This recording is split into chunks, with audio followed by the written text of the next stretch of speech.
This is Bullet Bob Carson, fresh off of my appearance in the legendary mixed martial arts organization Pancrase. I apologize, I'm not in my usual attire.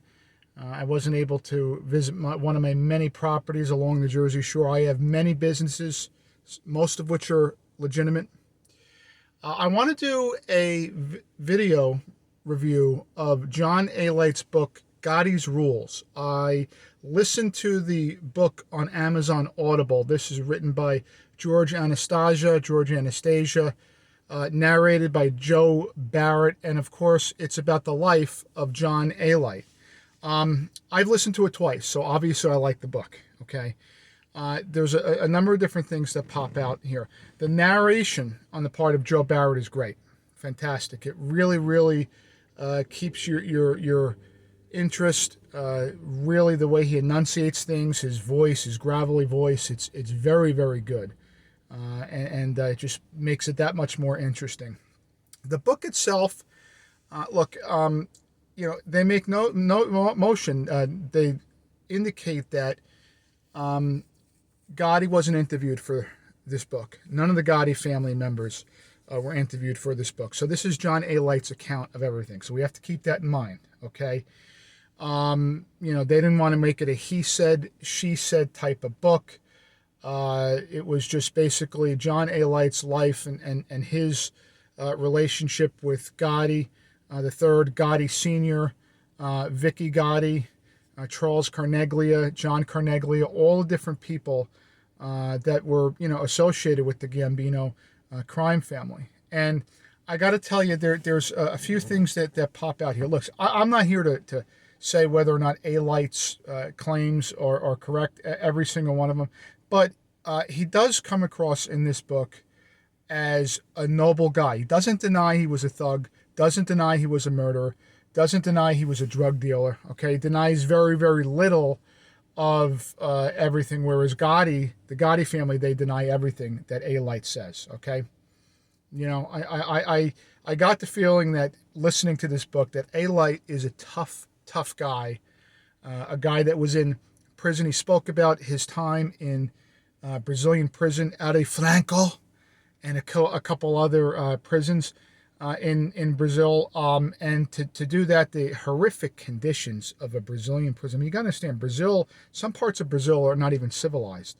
The horrific conditions is enough to make your skin crawl, okay? He survived it. He thrived. He made relationships.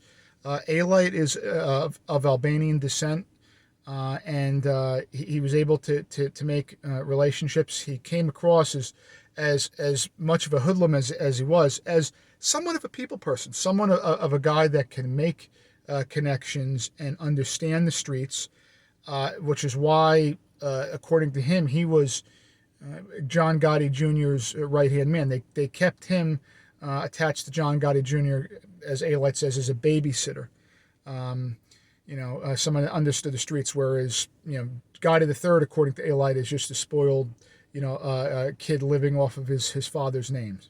I don't know. Another thing that came across to me, just on a personal level, and maybe some of my personal bias is coming in here, the Gottis definitely abused power at that point.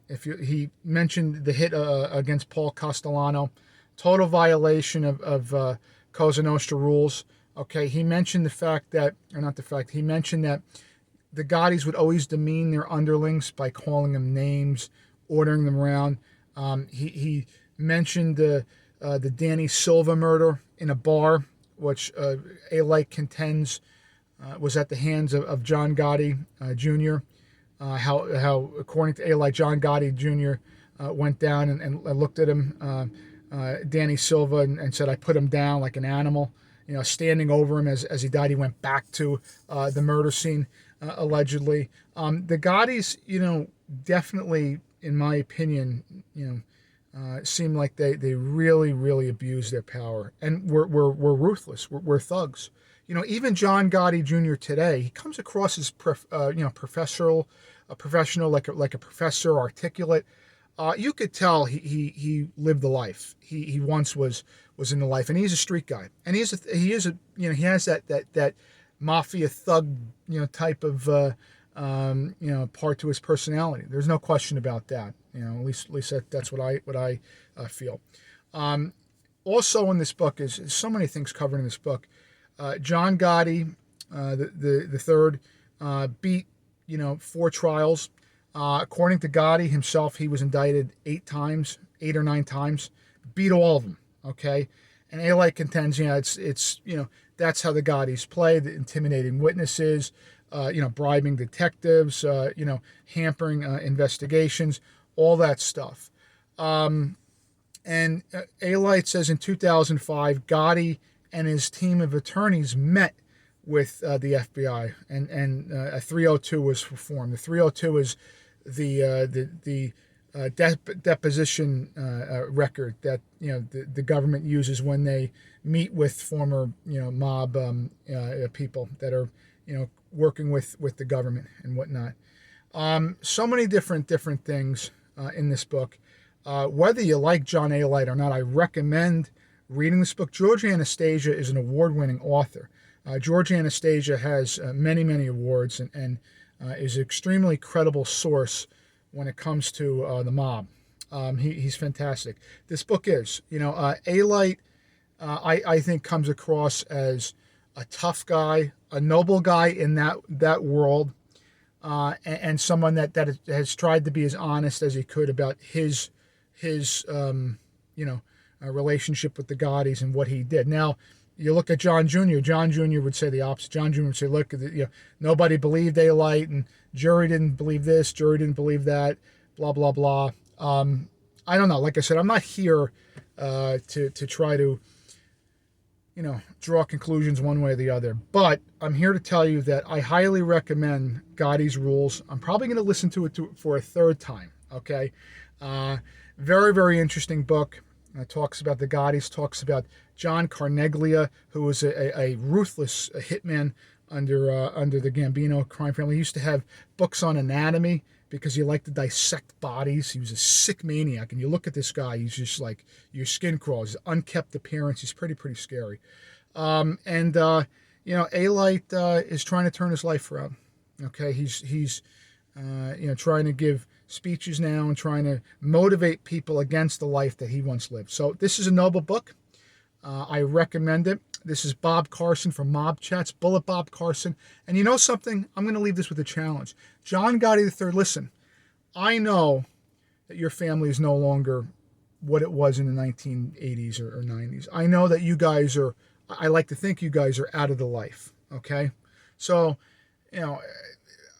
I just want to fight against the idea of bullying. I don't like bullying.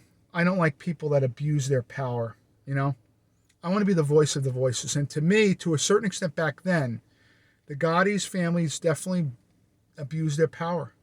They definitely, bullied people. And I don't like that. And I challenge you to a match in Pancrase, John Gotti III. Do it. They're running here in New Jersey. Stop hiding behind the CES MMA promotion. Fight Bullet Bob Carson, okay, John Gotti III. I want to fight the Gottis because I want to fight the idea of abusing power.